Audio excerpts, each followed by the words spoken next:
સર્વેભ્યઃ જય શ્રી કૃષ્ણ।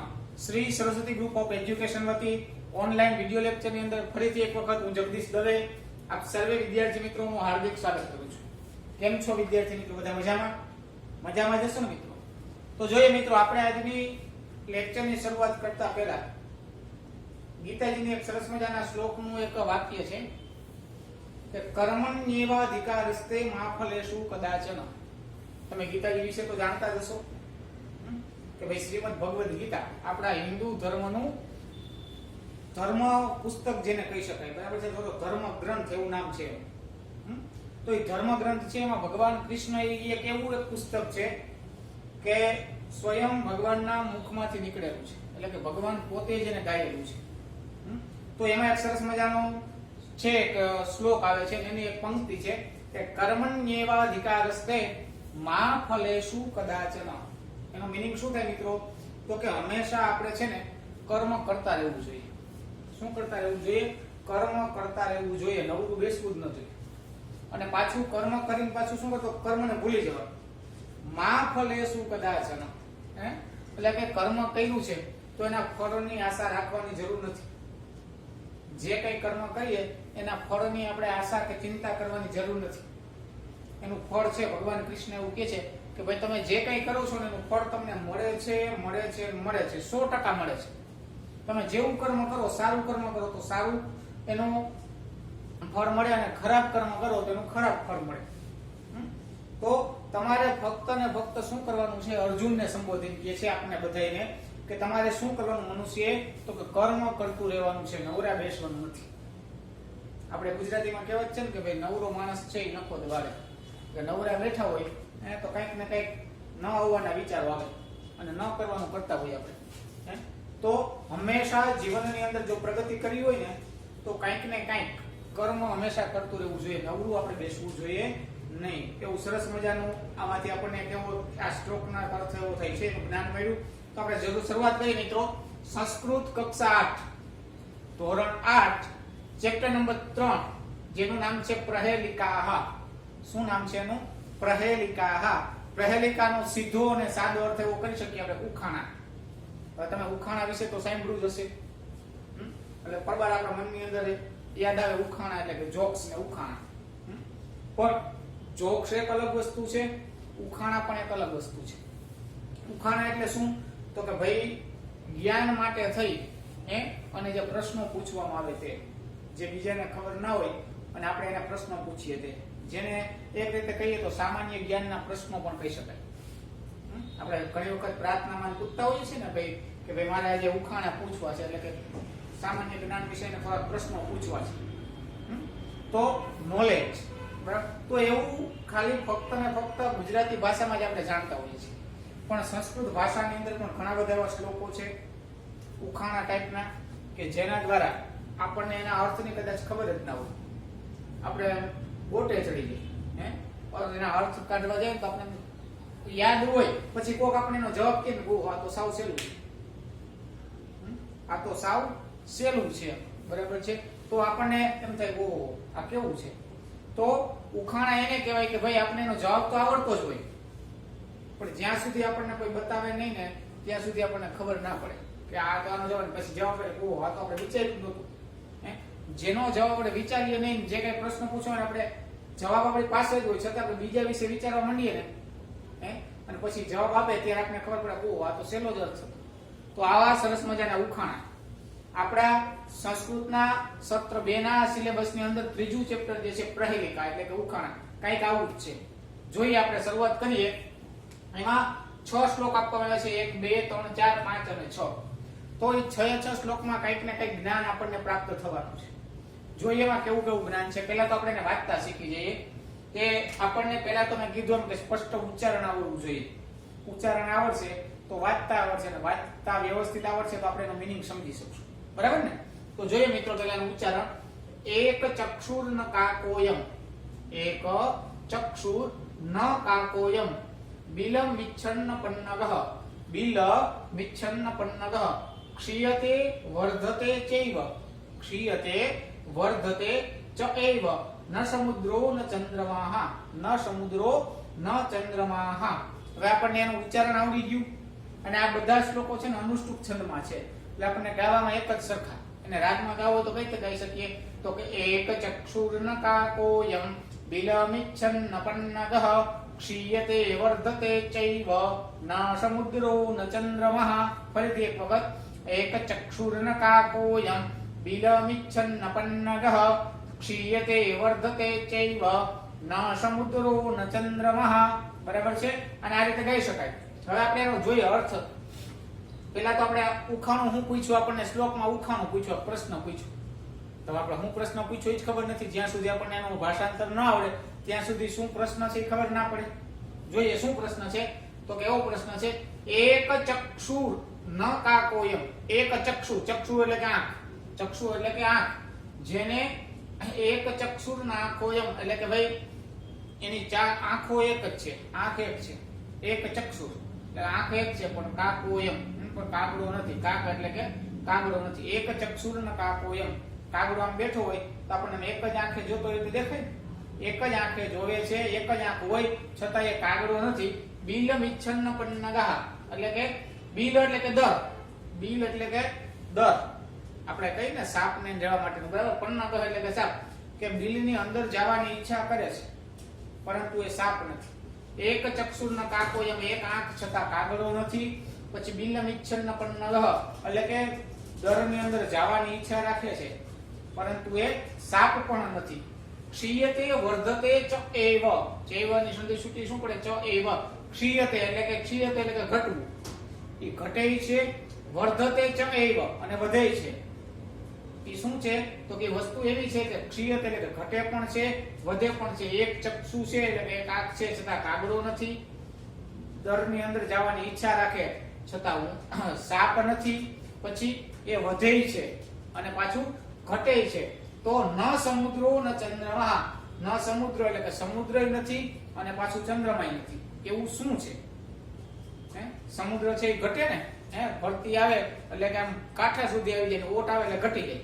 હોય ને સમુદ્રમાં ભરતી ઓટ આવતી હોય, જેવી રીતે ચંદ્રમાય એકમ થી પૂનમ સુધી નાનોથી મોટો મોટો થતો જાય. પૂનમના દિવસે આખો ચંદ્રમા થઈ જાય અને પાછો એકમ થી અંધારિયા ચાલુ થાય, બરાબર છે? કૃષ્ણ પક્ષ ચાલુ થાય એટલે પાછો ઘટતો જાય ને, અને અમાસ આવે તો આખો, બરાબર છે? તો એવી જ રીતે કે વધે છે અને ઘટે છે પણ સમુદ્રય નથી અને ચંદ્રમાય નથી. એક આંખ છતાં કાગડો નથી. બિલમિચ્છન કે બિલમાં જવાની કે દરમાં જવાની ઈચ્છા રાખે છતાં સાપ નથી. વધે છે, ઘટે છે છતાં નથી સમુદ્ર કે નથી ચંદ્રમા. તે કોણ છે? તમને કોઈ ખબર છે એ કોણ છે? તો કે એનો જવાબ શું આવે? કયો જી મને તમે. તો કે આંખ. આપણી શું આવે? આંખ નો જે દોરો હોય ને અંદર, નજર, જેને કહેવાય નજર. હવે કઈ રીતે શકાય? તો કે એક ચક્ષુ, માનો કે એક જ આંખની આપણી જે નજર છે, બરાબર છે, છતાં એ કાગડો તો આંખને કાગડો તો ન કહી શકાય, આંખ જ કહેવાય. બીજું બિલમિચ્છન, અંદર જો દર જેવું છે, આ બિલ છે ને, આમ દર છે અંદર, પણ એને સાપ ન કહી શકાય. જવાની ઈચ્છા અંદર થાય પણ એને સાપ ન કહી શકાય. પછી ક્ષીયતે વર્ધતે ચૈવ, ઘટે છે અને વધે છે. તો એવી કઈ રીતે? તો કે આમ માનો કે આંખની આગળ કોઈ વસ્તુ કે કાપડ કે કઈ રાખી દો તો નજર ન્યા સુધી સીમિત થઈ ગઈ, એનાથી આગળ ન જોઈ શકીએ. એને આમ લઈ લો તો એ આમ આગળ વધી જાય. આમ આગળ રાખી દીધો ઘટી જાય, આમ લઈ લો તો વધી જાય. પછી ન સમુદ્ર ન ચંદ્રમા, એ ચંદ્રમા પણ નથી અને સમુદ્ર પણ નથી. તો એને શું કહેવાય? તો આપણી આંખની જે નજર છે ને, આંખની નજર. સમજાઈ ગયું મિત્રો? આનો અર્થ બીજો શ્લોક જોઈએ. પેલા એનું ઉચ્ચારણ. ચતુર્મુખો ન ચ બ્રહ્મા, કે ચતુર્મુખો ન ચ બ્રહ્મા વૃષારૂઢો ન ચ શંકરઃ. વૃષારૂઢો ન શંકરઃ. નિર્જીવી ચ નિરાહારી. નિર્જીવી ચ નિરાહારી. અજસ્રમ ધાન્ય ભક્ષણમ. અજસ્રમ ધાન્ય ભક્ષણમ. હવે આનું ઉચ્ચારણ આવ્યું એને રાગમાં આની જેમ જ ગાવાનું કે ચતુર્મુખો ન ચ બ્રહ્મા વૃષારૂઢો ન ચ શંકરઃ નિર્જીવી ચ નિરાહારી અજસ્રમ ધાન્ય ભક્ષણમ. હવે આમાં શું પ્રશ્ન પૂછ્યો આપણે જોઈ લઈએ. ચતુર્મુખો, ચતુર્મુખ એટલે કે ચતુર એટલે કે ચાર ને મુખ એટલે કે ચાર મોઢા છે. ન ચ બ્રહ્મા, છતાં એ બ્રહ્મા નથી. બ્રહ્માજીને ચાર મુખ છે ને, આપણા બ્રહ્મા વિષ્ણુ ને મહેશ ત્રણ ભગવાન છે. બ્રહ્માજી છે ને કેટલા મોટા છે? ચાર મોટા છે. તો કે ચાર મુખ છે પણ એ બ્રહ્મા નથી. આગળ શું કીધું? વૃષારૂઢો ન શંકરઃ એટલે કે વૃષભ એટલે કે બળદ, બળદ ઉપર બેસે છે, આરૂઢ થવું, વૃષારૂઢ એટલે બળદ ઉપર બેસવું, બળદ ઉપર બેસે છે છતાં શંકરઃ છતાંય શંકર નથી. કારણ કે આપણે પોઠિયો હોય ને શંકર ભગવાનનું સાધન નંદી છે ને, શંકર ભગવાનનું જે સાધન કહી શકીએ શું છે? નંદી. શંકર બાપા એના ઉપર બેસે ને પોઠિયા ઉપર, તો શું કે છે કે ચાર મુખ છે છતાં બ્રહ્મા નથી, એ બળદ ઉપર બેસે છે, આરૂઢ થાય છે, છતાં એ શંકર નથી. આગળ નિર્જીવી ચ નિરાહારી, એ કેવો છે તો કે વ્યક્તિ નિર્જીવ છે અને પાછો નિરાહારી એટલે કે ભોજન ન કરનાર. એ વ્યક્તિ કેવો છે તો કે ચાર મુખ છે, બળદ ઉપર બેસે છે, પાછો નિર્જીવ છે, સજીવ નથી, અને પાછો નિરાહારી, જમતો નથી. પછી અજસ્રમ એટલે કે નિત્ય સતત, અજસ્રમ નો અર્થ થાય નિત્ય સતમ, ધાન્ય ભક્ષણમ એટલે કે ભોજન કર્યા જ રાખે છે, ધાન્યનું ભક્ષણ કર્યા જ રાખે છે. ધાન્ય ભક્ષણ એટલે કે ધાન્યનું ભક્ષણ કર્યા રાખે. હવે આ શું સમજ્યું તમને ખબર? એનો અર્થ શું થાય? જો હજી એક વખત પ્રશ્ન, ચતુર્મુખો ચાર મુખ છે છતાં બ્રહ્મા નથી, બળદ ઉપર આરૂઢ થાય છે, બેસે છે, છતાં શંકર ભગવાન નથી, એ વ્યક્તિ નિર્જીવ છે, સજીવ નથી, એનામાં જીવ નથી, પાછો નિરાહારી, એક પણ પ્રકારનું એ જમતો નથી, અને અજસ્રમ છતાં જમતો નથી, છતાંય સતત, અજસ્રમ એટલે કે સતત, ધાન્ય ભક્ષણમ એટલે કે ધાન્યમાં જ આયલા રાખે છે, ધાન્યનું ભક્ષણ કર્યા રાખે છે. આ વસ્તુ શું? તો ખબર પડી તમને શું એ વસ્તુ? તો કે વસ્તુનો અર્થ થાય હળ. શું એનો અર્થ થાય? હળ. તમને ખબર ખેતરની અંદર ખેડૂ છે, હળથી આમ ખેડતા હોય, ખેતીને ખેડતા હોય હળથી. હવે એનો અર્થ સમજીએ. હળ ચતુર્મુખો ન છે બ્રહ્મા. હળ છે ને તમે આમ જોવો ને, ઉપાડો ને, બલભદ્ર છે, કૃષ્ણ ભગવાનના ભાઈ બલભદ્રનું જે આયુધ છે, શસ્ત્ર, એ હળ છે. હળને તમે આમ જોવો ને તેનામાં ચાર પાંખિયા હોય. હળના આમ ચાર પાંખિયા હોય એટલે ચાર મુખ થયા, બરાબર, છતાંય બ્રહ્મા નથી. પછી વૃષારૂઢો એટલે કે એને ભાઈ ખેતરમાં હાંકવું તો કઈ રીતે? તો કે બળદના કાંધ ઉપર રાખીને હાંકવામાં આવે ને, ખેતી કરવામાં આવે ને, ધોસરી ઉપર બાંધી, ધોસરી બળદના કાંધ ઉપર, ગળા ઉપર રાખી, એટલે કે એના ઉપર આરૂઢ થાય છે, બળદ ઉપર બેસે છે, છતાં એ શંકર નથી. આગળ શું કીધું? નિર્જીવ. હળ છે એ તો નિર્જીવ છે, સજીવ તો છે નહીં, પાછો નિરાહારી એટલે કે કઈ જમતો પણ નથી, પાછું અજસ્રમ એટલે કે સતત, ધાન્ય ભક્ષણ, એ ક્યાં હોય તો કે ધાન્યની વચ્ચે ચાલ્યા રાખે ને, અનાજની ખેતી વચ્ચે ખેતરમાં જ ચાલ્યા રાખે. સમજાઈ ગયું મિત્રો અર્થ? ફરીથી એક વખત, ચાર મુખ છે છતાં બ્રહ્મા નથી, વૃષભ એટલે કે બળદ ઉપર આરૂઢ છે છતાં શંકર નથી, નિર્જીવ છે, નિરાહારી છે, અને સતત ધાન્યનું ભક્ષણ કર્યા રાખે છે. એ શું? તો કે હળ. સમજાઈ ગયું ને? ખેતી કરવાનું એક ઓજાર જેને કહેવાય હળ. આગળ જોઈએ આપણે એના પછીનો શ્લોક. અપદો દૂરગામી ચ સાક્ષરો ન ચ પંડિતઃ અમુખઃ સ્ફુટ વક્તા ચ યો જાનાતિ સ પંડિતઃ. શું કહેવામાં આવ્યું? તો અપદો દૂરગામી ચ સાક્ષરો ન ચ પંડિતઃ અમુખઃ સ્ફુટ વક્તા ચ યો જાનાતિ સ પંડિતઃ. હવે એને રાગમાં ગાવો હોય તો અપદો દૂરગામી ચ સાક્ષરો ન ચ પંડિતઃ અમુખ સ્ફુટ વક્તા ચ યો જાનાતિ સ પંડિતઃ. શું કહેવામાં આવ્યું? તો હવે એનો અર્થ જોઈ લે. અપદો દૂરગામી ચ, અપદ એટલે કે જેને પગ નથી તે, એ વ્યક્તિને જેનો પ્રશ્ન પૂછ્યો કે એક વ્યક્તિ એવો છે કે જેને પગ નથી છતાં દૂરગામી ચ, છતાં દૂર સુધી જનારો છે.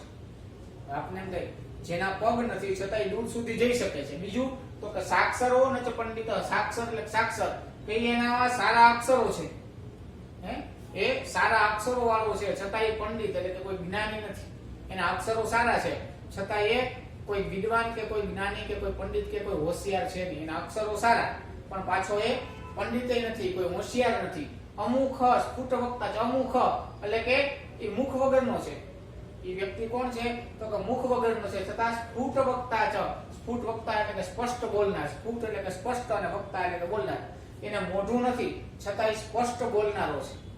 અને યો જાનાતિ સ પંડિત, યહ એટલે કે જે જાનાતી, એને જે જાણે છે, સ પંડિત તે જ ખરેખર વિદ્વાન.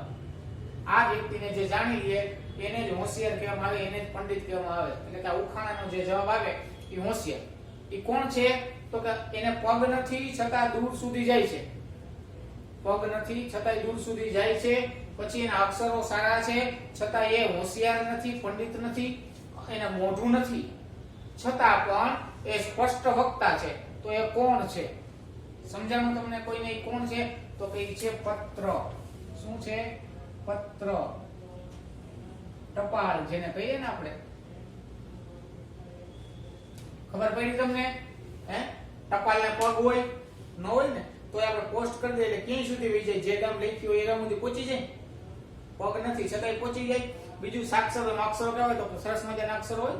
હવે તો પત્ર લખવાનો જમાનો ગયો, અમે નાના હતા ત્યારે મસ્ત અક્ષર પત્ર લખતા. તો કઈ પંડિત બરાબર છે એમાં અક્ષરો સારા છે પણ હોશિયાર કે કોઈ છે નહીં, પંડિત નથી, જ્ઞાની નથી. પછી અમુક એટલે કે મોઢું નથી પણ પાછો કેવો છે તો સ્પષ્ટ વક્તા, એમાં જે લખ્યું સ્પષ્ટ, જેમાં કાંઈ પણ ફેરફાર થઈ શકે નહીં, સ્પષ્ટ વક્તા છે. અને એને જાણે એ જ પંડિત, એને જાણે એ જ વિદ્વાન. એ વસ્તુ કોણ? તો કે ટપાલ. બરાબર, સમજાઈ ગયું? આગળનો ચોથો જોઈએ આપણે તો કે પર્વત આગરે રથો યાતિ. પર્વત આગરે રથો યાતિ ભૂમૌ તિષ્ઠતિ સારથિ ચલતિ વાયુ વેગેન પદમેકમ ન ગચ્છતિ. ફરીથી એક વખત એનું ઉચ્ચારણ. પર્વત આગરે રથો યાતિ ભૂમૌ તિષ્ઠતિ સારથિ ચલતિ વાયુ વેગેન પદમેકમ ન ગચ્છતિ.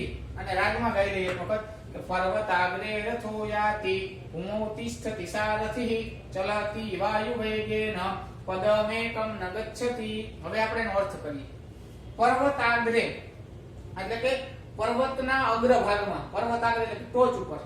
પર્વત હોય ને ઊંચો પર્વત, તો પર્વતની જે ટોચ ઉપર રથો યાતિ એટલે કે રથ, પર્વતના ટોચ ઉપર રથ યાતિ એટલે કે ચાલે છે. પર્વતના રથ ઉપર એટલે પર્વતના ટોચ ઉપર રથ ચાલે છે. પર્વત હોય ને ટોચ ઉપર રથ યાતિ એટલે કે રથ ચાલે છે. ભૂમૌ તિષ્ઠતિ સારથિ. ભૂમૌ એટલે કે જમીન ઉપર, તિષ્ઠતિ એટલે કે ઊભો રહે છે. કોણ? તો કે સારથી. એને જે હાંકવા વાળો છે, આ રથને જે હાંકવા વાળો સારથી છે એ ક્યાં ઊભો છે? તો કે ભૂમો, જમીન ઉપર ઊભો છે. રથ ક્યાં ચાલે છે?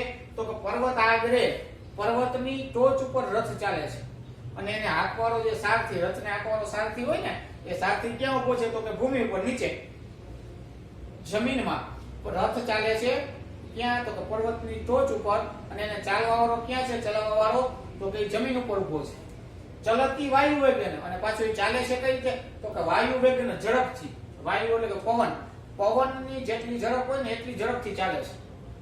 વાયુ વેગન ચલતી એટલે કે ચાલે છે. વાયુ વેગન એટલે કે પવનની ઝડપથી ચાલે છે. પદમ એકમ ન ગચ્છતિ. પવનની ઝડપથી ચાલે છતાં પદમ એકમ એટલે કે એક ડગલું પણ ન ગચ્છતિ, આગળ વધી શકતો નથી. પવનની ઝડપથી ચાલે છતાંય અહીંયા ઉભો હોય તો એક ડગલું આગળ ચાલી શકતો નથી. ચાલે છે કેટલો?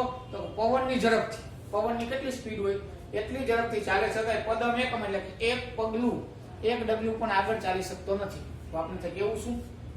ફરીથી એક વખત કે એ ઉભો છે ક્યાં? એ પર્વત આગળ રથો યાતિ. રથ ક્યાં છે? તો કે પર્વત ઉપર. અને એનો સારથી ક્યાં ઉભો? તો કે જમીન ઉપર. પર્વતની ટોચ ઉપર રથ છે, સારથી જમીન ઉપર ઉભો છે. એ વાયુ કરતા, વાયુની જેમ, પવનની જેમ સ્પીડથી ચાલે છે, ઝડપથી ચાલે છે, છતાંય એક ડગલું પણ આગળ વધી શકતો નથી. આ શું? તો કે કુંભારનો ચાકડો. આનો જવાબ શું થાય? તો કે કુંભારનો ચાકડો. જોયો છે તમે કોઈ કુંભારનો ચાકડો? કુંભાર માટીના વાસણ બનાવતો હોય, ચાકડો જોયો છે ને? સરસ, જોયો છે ને? આ કુંભારનો ચાકડો થાય. જોઈએ આપણે કઈ રીતે પર્વત આગળ રથો યાતિ. એ કુંભારનો ચાકડો છે એ ફરતો હોય, આખો રથ ચાલતો હોય આમ ગોળ. રથનું પૈડું જોઈ ને, પૈડા જેવું જોઈ ને ચાકડો ગોળ, એ ચાલતો હોય છે. બરાબર, ક્યાં તો એનો જે પર્વત આગળ ઉપર રથનો ચાકડો આમ ફરતો હોય ને એમાં જે માટલું ક્યાં હોય બનતું હોય? તો ઉપર બનતું હોય ને. રથ ક્યાં હોય? ઉપર.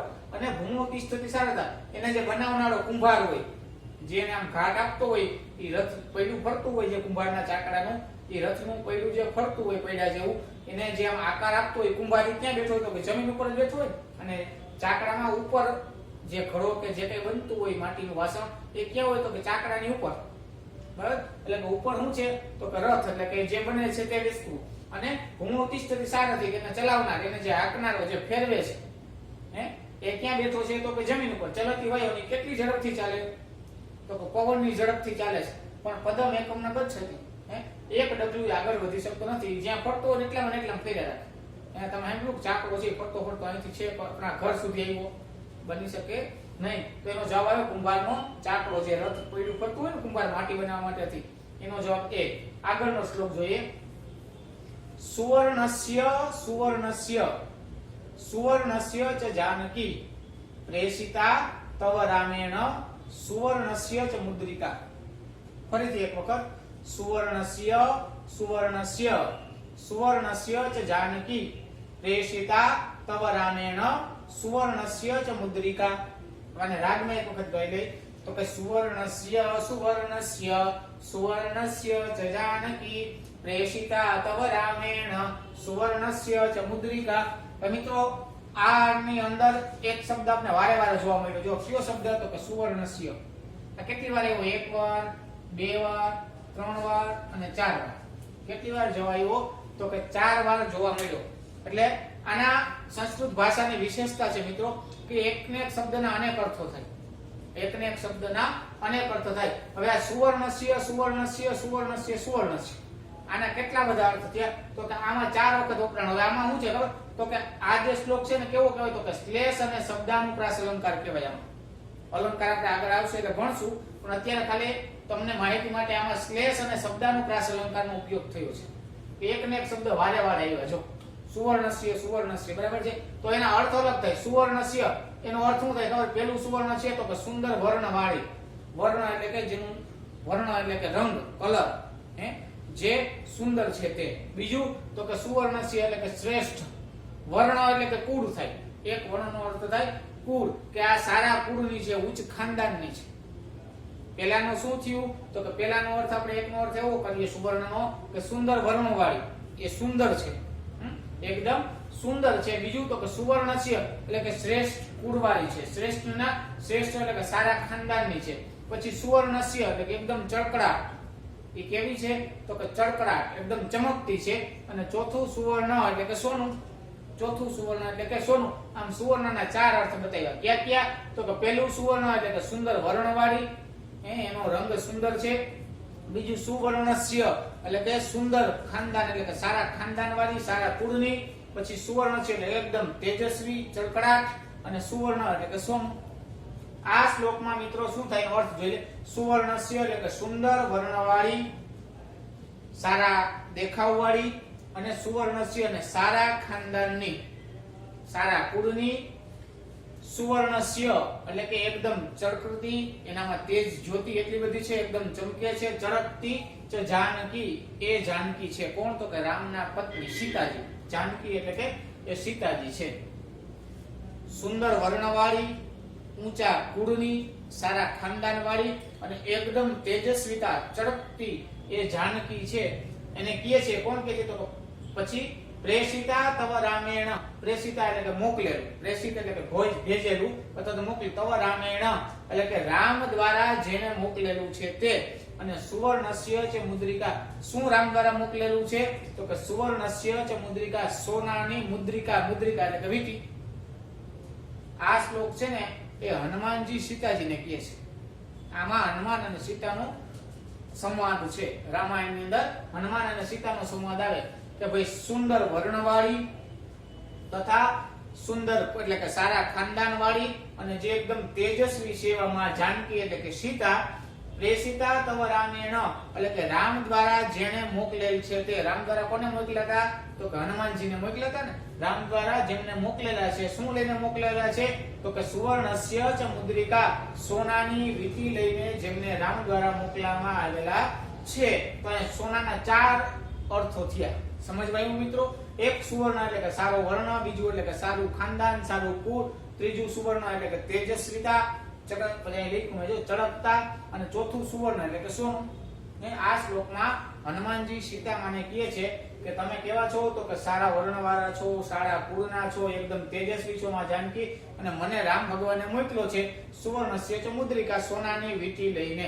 અશોક વાટિકામાં જ્યારે સીતાજી હતા ત્યારે હનુમાનજી ગયા હતા ને રામનો સંદેશો લઈને, ત્યારે એને વીંટી આપી હતી ભગવાન રામે. એની વાત કરવામાં આવી છે. જોઈએ એના પછીનો 6થો શ્લોક. ભોજનાંતે ચ કિં પેયમ જયંતઃ કસ્ય વૈ સુતઃ કથમ વિષ્ણુ પદમ પ્રોક્તમ તક્રમ શક્રસ્ય દુર્લભમ. ફરીથી એક વખત ઉચ્ચારણ.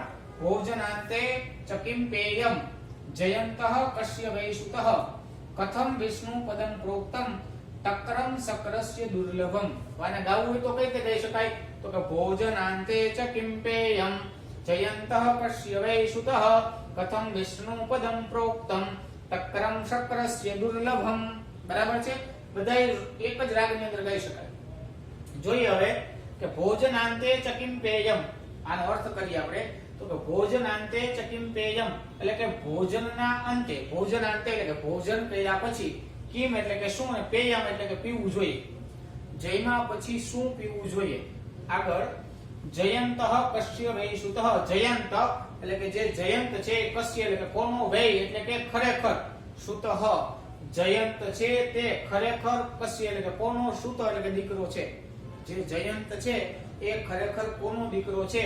અને કથમ વિષ્ણુ પદમ પ્રોક્તમ એટલે કે પ્રોક્તમ એટલે કે જો અહીંયા લખ્યું છે બરાબર છે કથમ પ્રોક્તમ બરાબર છે, વિષ્ણુ પદમ એટલે કે વિષ્ણુ ભગવાનનું જે પગ છે, વિષ્ણુ ભગવાનના જે ચરણ છે એ કથમ પ્રોક્તમ એને કેવા કહેવામાં આવ્યા છે. આપણા શાસ્ત્રોની અંદર વિષ્ણુ ભગવાનના જે પગ છે એને શું ઉપમા આપવામાં આવ્યા અથવા તો એના વિશે શું કહેવામાં આવેલું છે. કથમ પ્રોક્તમ, પ્ર ઉક્તમ, અહીંયા સમજ એવી છે કે પડે કે પ્ર ઉક્તમ, પ્ર પ્લસ ઉક્તમ એટલે એનો અર્થ થાય પ્રોક્તમ. એટલે કે ભાઈ વિષ્ણુ ભગવાનના જે પગ છે ને આપણા ધર્મની અંદર, આપણા શાસ્ત્રોની અંદર શું કહેવામાં આવ્યું છે. હવે આ શ્લોકની વિશેષતા શું છે ખબર મિત્રો, કે આ ત્રણ પ્રશ્ન પૂછ્યા પહેલી ત્રણ લીટીમાં. પહેલો શું પ્રશ્ન પૂછ્યો, ભોજનાંતે ચકિમ પેય કે જયમાં પછી આપણે શું પીવું જોઈએ. બીજો પ્રશ્ન એવો પૂછ્યો કે જયંત છે ખરેખર કોનો દીકરો છે, સુત એટલે કે દીકરો, પુત્ર. પછી ત્રીજામાં શું પૂછ્યું કે ભગવાન વિષ્ણુના પગ છે એ કેવા છે અથવા તો એને આપણે શું કહી શકીએ, એના માટે શું કહી શકીએ. આવા ત્રણ પ્રશ્ન પૂછ્યા, ત્રણ લીટીમાં ત્રણ પ્રશ્ન પૂછ્યા અને ત્રણે ત્રણ પ્રશ્નનો જવાબ આ ચોથી લીટીમાં આપી દીધો મિત્રો. ત્રણે ત્રણ લીટીનો જવાબ આ ચોથી લીટીમાં આપી દીધો. ત્રણે ત્રણ પ્રશ્નોનો જવાબ એક જ લીટીમાં આપ્યો. વિચાર કરો તમે, કેવું સરસ મજાનો શ્લોક છે. જોઈએ આપણે તો કે ભોજનાંતે ચકિમ પેયમ એટલે કે જમ્યા પછી, ભોજન કર્યા પછી શું પીવું જોઈએ. તો કે એનો અર્થ આવ્યો પહેલો તક્રમ, શું પીવું જોઈએ, તક્રમ એટલે કે છાશ. ભોજન પછી શું પીવું જોઈએ, અંતમાં છાશ પીવી જોઈએ, જેથી કરીને આપણે ખાધેલું હોય ને પચી જાય. પછી જયંત કશ્ય વૈ સુત, ખરેખર જયંત છે કોનો દીકરો છે તો કે શક્રસ્ય, શક્રસ્ય એટલે કે ઇન્દ્ર ને કોનો દીકરો છે તો કે ઇન્દ્રનો. આ બીજાનો જવાબ, બીજા લીટીનો જવાબ શું આવ્યો તો કે ઇન્દ્રનો દીકરો જયંત. ઇન્દ્રના દીકરાનું નામ શું છે તો કે જયંત. અને ત્રીજું તો કે કથમ વિષ્ણુ પદમ પ્રોક્તમ, ભગવાનના વિષ્ણુના પગ છે એ કેવા કહેવામાં આવ્યા છે તો કે દુર્લભમ એટલે કે દુર્લભ, મળવું મુશ્કેલ છે. ભગવાન વિષ્ણુનું જે પદ છે, એનું જે કમળ છે, પગની છાયા છે એ મળવી ખૂબ જ મુશ્કેલ છે, એટલે એને કહેવાય દુર્લભમ. એ કેવા છે તો કે ભગવાન વિષ્ણુનું ચરણ મળવું આપણને દુર્લભ વસ્તુ છે. જોયું તમે, ત્રણે ત્રણનો અર્થ કેમાં આપી દીધો તો કે ત્રીજી લીટીમાં, ચોથી લીટીમાં ત્રણે ત્રણ પ્રશ્નોનો અર્થ આપી. પહેલું જયમાં પછી તો કે છાશ પીવી જોઈએ, જયંત છે એ ખરેખર ઇન્દ્રનો દીકરો છે, અને ભગવાન વિષ્ણુનું જે ચરણ કમળ છે એ કેવું છે તો કે દુર્લભ છે, એ મળવું મુશ્કેલ છે. સમજાઈ ગયું મિત્રો? તો આજના દિવસે હોમવર્ક નહીં, ભલે હોમવર્ક લખ્યું પરંતુ હોમવર્ક નહીં, પરંતુ હોમવર્ક સ્વરૂપે તમારા બધા શ્લોકો છે એના વ્યવસ્થિત યાદ રાખી લેવાના છે. એનું ભાષાંતર તમારે બધાએ યાદ રાખવાનું છે. અને આપણે પાકું કરવા માટે થઈ અને એક વખત આપણે સારા અક્ષરે આપણી બુકની અંદર ઉતારી લેશું. જો ન સમજાય તો વિડીયો છે ને પાછો રિવાઇઝ કરીને પણ આપણે જોઈ શકશું. ચાલો, સર્વેભ્યઃ જય શ્રી કૃષ્ણ, જયતુ સંસ્કૃતમ.